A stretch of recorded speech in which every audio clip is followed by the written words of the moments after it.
আসসালামু আলাইকুম। অ্যাপেন্ডিসাইটিস হলে অপারেশন কখন করবেন? সাধারণত অ্যাপেন্ডিসাইটিসের লক্ষণগুলো হচ্ছে পেটে ব্যথা, সেই সাথে জ্বর জ্বর ভাব, অনেক সময় বমি হতে পারে।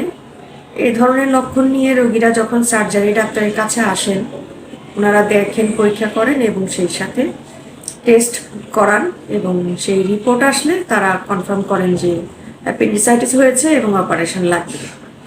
তো অপারেশনের কথা বললেই তো সাথে সাথে রোগীরা অপারেশনের জন্য প্রস্তুত হতে পারে না। অনেক ক্ষেত্রে তাদের একটু সময় নিতে হয়। এখন কতটুকু সময় নেওয়া যাবে আর কতটুকু সময়ের মধ্যে কত দ্রুত করতে হবে সে বিষয়ে আজকে আমি আলোচনা করছি। সাধারণত অ্যাপেন্ডিসাইটিসের ব্যথা ওঠার পর, এর লক্ষণ সহ এবং পরীক্ষা নিরীক্ষা করে কনফার্ম হওয়ার পর খুব বেশি সময় হাতে থাকে না, কারণ এর ফলশ্রুতিতে জটিলতা দেখা দিতে পারে।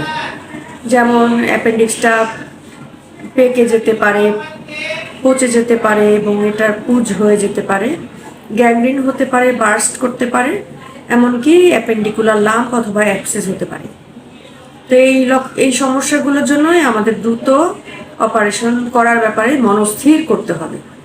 এবং ডাক্তারদের জন্য একটা সমস্যা হচ্ছে যে একটা রোগীকে হয়তো আপনি বললেন যে অ্যাপেন্ডিসাইটিস অপারেশন করা লাগবে, আজকে বললেন, রোগীটা 3 দিন পরে আসলো, ভর্তি হলো 3 দিন পরে।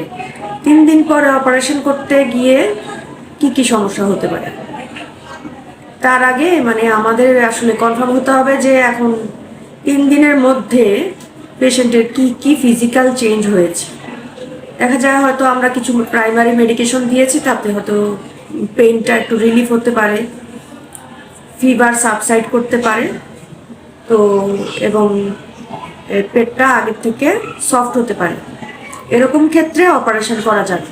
কিন্তু যদি দেখা যায় যে পেটে একটা চাকার মতো হয়ে গেছে, তাহলে অপারেশন করাটা খুবই ঝুঁকিপূর্ণ এবং সেক্ষেত্রে অপারেশন করে অ্যাপেন্ডিক্স বের করাটা খুব জটিল হয়ে যায়। অনেক ক্ষেত্রে অ্যাপেন্ডিক্সটা খুঁজেই পাওয়া যায় না। তো অপারেশনের জাস্ট আগে আবার রোগীকে দেখতে হবে যে তার পেটে কোনো চাকা ভাব হয়ে গেছে কিনা। চাকা যদি হয়ে যায় তাহলে সেই ক্ষেত্রে অপারেশন না করাটাই সেফ। তার আগে চাকা না হওয়া অবস্থায় অপারেশন করলে ইনট্যাক্ট অ্যাপেন্ডিক্স বের করে নিয়ে আসা সম্ভব, কিন্তু আপনার যখন চাকা হয়ে যাবে তখন আর অপারেশন না করাটাই সেফ। তখন ওষুধ দিয়ে, ইনজেকশন দিয়ে এটাকে রেগুলার ফলো আপ করে দেখতে হবে যে এটা ইমপ্রুভ করতেছে কিনা। যদি ইমপ্রুভ না করে, যদি এমন হয় যে চাকা আছে সেই সাথে আবার জ্বর বেড়ে গেছে, শরীরে ঘাম দিয়ে জ্বর ছাড়ছে এরকম, এবং ব্যথা বেড়ে গেছে, সেটাতে বুঝতে হবে যে এই চাকার ভিতরে ইনফেকশনটা বেড়ে গিয়ে পুঁজ জমে গেছে। সেক্ষেত্রে কোনো উপায় থাকবে না, তখন অপারেশন করা লাগবে। এবং সেক্ষেত্রে হয়তো অ্যাপেন্ডিক্স হয়তো গলে টলে গিয়ে থাকতে পারে, খুঁজে পাওয়া সম্ভব হতেও পারে, নাও হতে পারে। তো সুতরাং আমার একটা সাজেশন হচ্ছে যে অ্যাপেন্ডিসাইটিসের ব্যথা ওঠার পর, ডায়াগনোসিস কনফার্ম হওয়ার পরে আপনারা যত দ্রুত সম্ভব অপারেশনের সিদ্ধান্ত নিয়ে ভর্তি হয়ে যাবেন, কারণ এটা ভর্তি ছাড়া এই রোগী অপারেশন সম্ভব না। যদি আর্থিকভাবে সমস্যা থাকে তাহলে সরকারি হাসপাতালে ভর্তি হন। এটা এমন কোনো জটিল অপারেশন নয় যেটা সরকারি হাসপাতালে বা এই জেলা পর্যায়ের হাসপাতালে অপারেশন করা যায় না। বরং সময় থাকতে অপারেশন করলে পেশেন্টের শারীরিক ধকল এবং ঝুঁকি কম, কিন্তু জটিলতা হতে পারে যদি দেরি করা হয়।